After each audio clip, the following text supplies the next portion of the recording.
ఈరోజు రోజుల్లో జరుగుతున్నటువంటి ఎలక్షన్ మనం చూస్తున్నాం. ఆంధ్రప్రదేశ్లో కావచ్చు, దేశవ్యాప్తంగా కావచ్చు. ముఖ్యంగా ఆంధ్రప్రదేశ్ నెల్లూరు జిల్లాలో కావల్లో రామిరెడ్డి ప్రతాప్ కుమార్ రెడ్డి అనుకుంటే కావలి దహనకాండ అయిపోద్ది, కావలి దోపిడీ జరుగుద్ది, ఆక్రమణ జరుగుతుంది, కబ్జాలు జరుగుతాయి అని చెప్పి ఒక కబ్జా ఎమ్మెల్యే రామిరెడ్డి ప్రతాప్ కుమార్ రెడ్డి చెబుతుంటే దెయ్యాలు వేదాలు వల్లించినట్టుంది. పెద్దోళ్ళు అన్న ఊరకల్లా.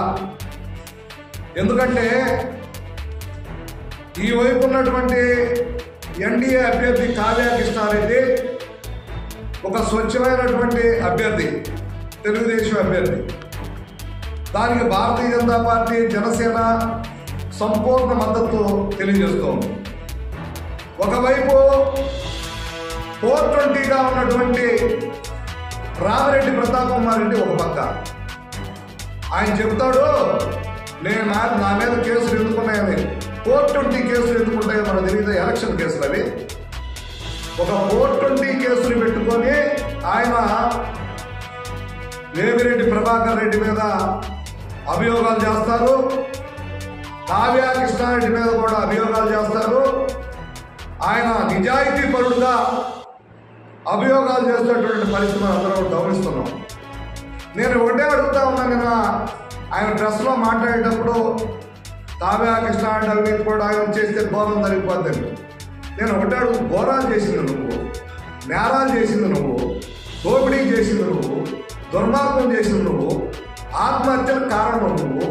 కావల్లో వైశ్య కమ్యూనిటీలో ఈరోజు కూడా భయభ్రాంతులై ఉన్నటువంటి పరిస్థితి నీ వల్ల కాదని అడుగుతున్నావు. ఎవరన్నా నీకు వచ్చి చెప్పుకుంటే ఎలా నువ్వు స్పందిస్తావో ఒక విధానం నీకు చెప్తే ఆశ్చర్యపోతారు. స్వయాన రామ్ కోటారెడ్డి గారు నీకు ఎలక్షన్లో చేశారు. అదే రామ్ కోటారెడ్డి గారు కావల్లో ఒక ప్రముఖమైనటువంటి వ్యక్తి.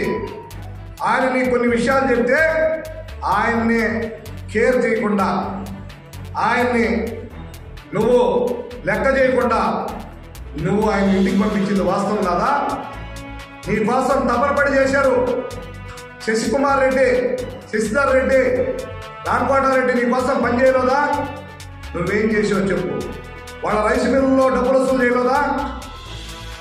ఇవన్నీ కూడా జనాలు లెక్కలు కడుతున్నారు. ప్రతాప్ కుమార్ రెడ్డి గారు 24వ తారీఖు నీకు రాజకీయంగా సమాధి కట్టబోతా ఉన్నారు. నీ పుట్టినరోజే జూన్ 4 పుట్టినరోజు నాకు తెలిసింది.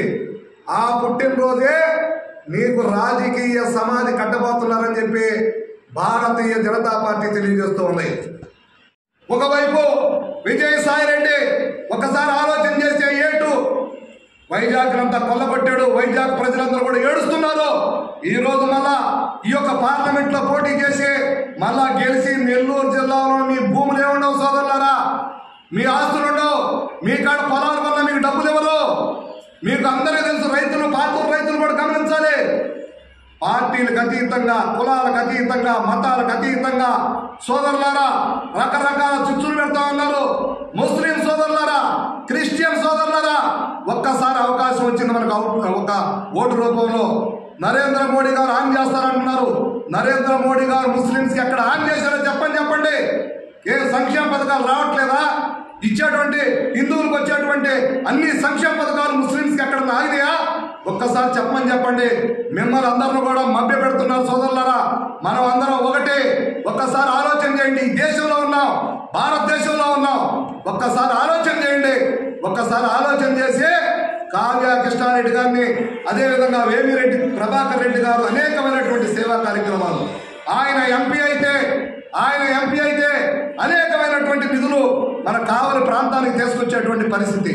ఎమ్మెల్యే ఒకవైపు, ఎంపీ ఒకవైపు, డబల్ ఇంజిన్ సర్కారు మోడీ గారు ఒకవైపు, పవన్ కళ్యాణ్ గారు ఒకవైపు. ఈరోజు పవన్ కళ్యాణ్ గారు దేనికోసం అందరినీ కలిపి ఈరోజు ముందుకు పోతున్నారు. ఒకసారి ఆలోచించండి. మనకేమన్నా ఐటీ ఉందా? మనకేమన్నా సరైనటువంటి ఉద్యోగాలు ఉన్నాయా? వాలంటీర్లు ఉద్యోగాలు ఇచ్చి సిగ్గు లేకుండా వాళ్ళ చేత రాజీనామాలు చేయించి వాళ్ళ చేత పనులు చేస్తున్న నేను వాలంటీర్ని అడిగా, ఏమ్మా మీరు ఈరోజు 5,000 పనిచేస్తున్నారు, మీరు రాజీనామా చేశారు, రేపు ప్రభుత్వం మారితే ఎట్టాయా అని. అయ్యా మా మీద ప్రెజర్ పెడుతున్నారు, ఇన్ని రోజులు మేము డబ్బులు ఇచ్చాం కదా, మాకు డబ్బులు తీసుకున్నారు కదా, మాకు ఇప్పుడు పని చేయకపోతే మా ఇళ్లలో మేము బెదిరిస్తున్నారు, అందుకని వాలంటీర్లు మేము పనిచేస్తున్నాం అయ్యా, అంతకన్నా మాదేం లేదన్నారు. వాలంటీర్ సోదరులు అందరూ కూడా మీకు చెప్తా ఉన్నా, రాబోయే రోజుల్లో ప్రభుత్వం మీకు 10,000 అనౌన్స్ చేసింది. ఈ 10,000 మీకు కావాలా? ఒక్కసారి ఆలోచన చేయండి. ఆల్రెడీ జగన్మోహన్ రెడ్డి గారు విదేశాల పర్యటన పెట్టుకున్నాడు. ఎందుకో తెలుసా? ఓడిపోతున్నాడు, కొన్ని ప్రాంతాల్లో ఏడిచి చెప్తున్నాడు, ఎలక్షన్ కూడా సరిగా జరగదేమో అని ఆలోచన చేస్తా ఉన్నాడు. అందువల్ల నేను మీకు చేతులెత్తి మళ్ళా కూడా చెప్తా ఉన్నా సోదరులారా, కావలి ప్రాంతంలో వైశ్య కమ్యూనిటీకి, అదేవిధంగా బలిజా కమ్యూనిటీకి, యాదవ్ కమ్యూనిటీకి, సాకలి మంగలి, అదేవిధంగా ముస్లిం సోదరులకి, క్రిస్టియన్స్ కి అందరూ కూడా నేను మీ అందరూ కూడా కాళ్ళు మొక్కుతూ ఉన్నా, మీ అందరు కాళ్ళు పట్టుకుంటా. ఒక్కసారి మీరు రేపు పోలింగ్ బూత్ లో ఒక్కసారి ఆలోచన చేసి 13వ తారీఖు పోలింగ్ బూత్ లో ఒక గుద్దు గుద్దితే ఒక్కసారి జగన్మోహన్ రెడ్డి కావచ్చు, ఈ యొక్క ప్రతాప్ రెడ్డి కావచ్చు, ఈ చోటా నాయకులు కావచ్చు, కావలి ప్రాంతంలో రౌడీయిజం ఆగిపోవాలని చెప్పి మిమ్మల్ని అందరిని కూడా మీ కన్నీటితో మిమ్మల్ని అందరిని కూడా అభ్యర్థిస్తున్నా. ఒక్కసారి సమయం వచ్చింది, డబ్బులు తీసుకోండి. ఎందుకంటే మన డబ్బే, మన గ్రావిలే, మన మట్టే, మన బ్రాండీ, మన యొక్క అన్ని సంపాదించున్నారు. ఎన్ని వేలైనా ఇస్తారు, ఎన్ని కోట్లైనా ఇస్తారు. ఒక్కసారి ఆలోచన చేసి మంచి నిర్ణయం తీసుకోండి. రామిరెడ్డి ప్రతాప్ కుమార్ రెడ్డి ఒక్కసారి మన అందరం కూడా గుర్తుపెట్టుకుంటే ఒక్కసారి మంచం మీద పడుకుని ఆలోచించండి అతను చేసిన విషయాలన్నీ. అతను కానీ మంచి చేస్తే ఓటేయండి, అతను దుర్మార్గం చేస్తే ఓడించండి అని చెప్పి మీ అందరికి కూడా మనస్ఫూర్తిగా కోరుకుంటూ ఈ అవకాశం ఇచ్చినటువంటి మీ అందరికి కూడా మనస్ఫూర్తిగా ధన్యవాదాలు తెలియజేస్తూ, నన్ను గెలికేవు అనేక సార్లు గెలికేవు, నువ్వు నిజాయితీగా మాట్లాడు. నాకేదో ప్యాకేజీలు అంట, పెద్ద ప్యాకేజీ. నీకు నిజంగా నేను పెద్ద మాటలు కూడా మాట్లాడకూడదు, ఎందుకంటే శాసనసభ్యులు కాబట్టి.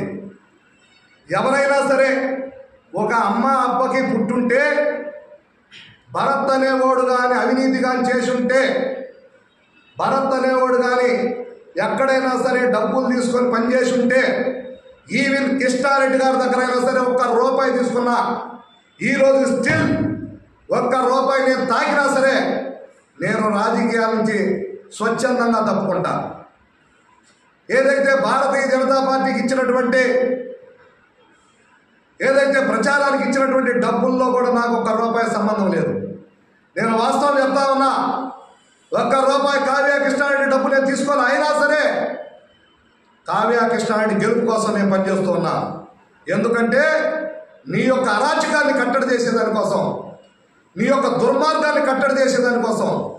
ప్యాకేజీలు మేము తీసుకున్నావా? నీ ఇంటి ముందు 4వ తారీఖు తర్వాత ఉన్న స్థలంలో పార్కు కట్టబోతున్నారు మిత్రమా, సమయం లేదు. జూన్ 4వ తారీఖు వరకే నీకు సమయం. నువ్వు కౌంటింగ్ నుంచి బయటకు వచ్చే రోజు నీ పరిస్థితి చూడు. నీ అమ్మడబడి జనాలు పడిగెత్తకపోతే ఒక్కసారి ఆలోచన చేయి. ఎవరు తీసుకున్నారు? కొంతమంది, చాలామంది ఇక్కడ ఉన్నటువంటి వెంకట్రామరెడ్డి ఆర్ఐ ఒక ఆయన యథేచ్ఛగా ఎలక్షన్ చేస్తున్నాడు. కలెక్టర్ గారు మీకు కళ్ళు కనిపించలేదు అధికారులకి. ఒక ఎలక్షన్ ఆఫీసర్గా వెంకట్రామరెడ్డి 4వ వార్డులో డబ్బులు పంచుతున్నాడు, ప్రచారం చేస్తున్నాడు. ఆ విధంగా చేసేటువంటి అధికారులు మీరు ఎందుకు కట్టడి చేయలేదు? ఎంతమంది అధికారులు మీ వాళ్ళు ఈరోజు చేస్తా ఉన్న ఆర్టీఓ కళ్ళు కనిపించలేదా? అదేమంటే ప్రతిపక్షాల మీద దాడులు, ప్రతిపక్షాల మీద అనేకమైనటువంటి అవాకు చవాకులు పేరుస్తారా? చూద్దాం. ఎక్కడ వదిలిపెట్టే ప్రసక్తి లేదు. సోదరులారా, కేశవ నాయుడు నువ్వు యాడ్ లేఅవుట్ లేచున్నా, నీ బినామీలు ఎవరు? నువ్వేం చేస్తున్నావు? మురళీరెడ్డి, భారతీయ జనతా పార్టీ నరేంద్ర మోడీ గారు ఇచ్చిన బియ్యాన్ని అమ్మింది నువ్వు కాదా? రేషన్ బియ్యం ఇచ్చింది నరేంద్ర మోడీ గారు అయితే ఆ బియ్యాన్ని అమ్మింది ఈత ముక్క మురళి కాదా? నీ పక్కన ఉన్న వాళ్ళందరూ కూడా ఎలాంటి వాళ్ళో నీకు తెలియదా? దోపిడీదారులు కాదా? ఆ డబ్బుతోటి ఈరోజు ఓట్లు కొనాలని వస్తా ఉన్నారు సోదరులారా. నేను భయపడే ప్రసక్తే లేదు. నా మీద అనేక సార్లు హత్యా ప్రయత్నం చేయాలన్నా సరే చాలాసార్లు ప్రతాప్ కుమార్ రెడ్డి ప్లాన్ చేశాడు. నా మీద జరిగితే నువ్వు ఎక్కడుంటావో కూడా కనిపివు, అది గుర్తుపెట్టుకో. నాకు ఏ విషయం జరిగినా సరే నీ అంతు చూసే బాధ్యత భరత్ కుమార్ది. గుర్తుపెట్టుకో సోదరా.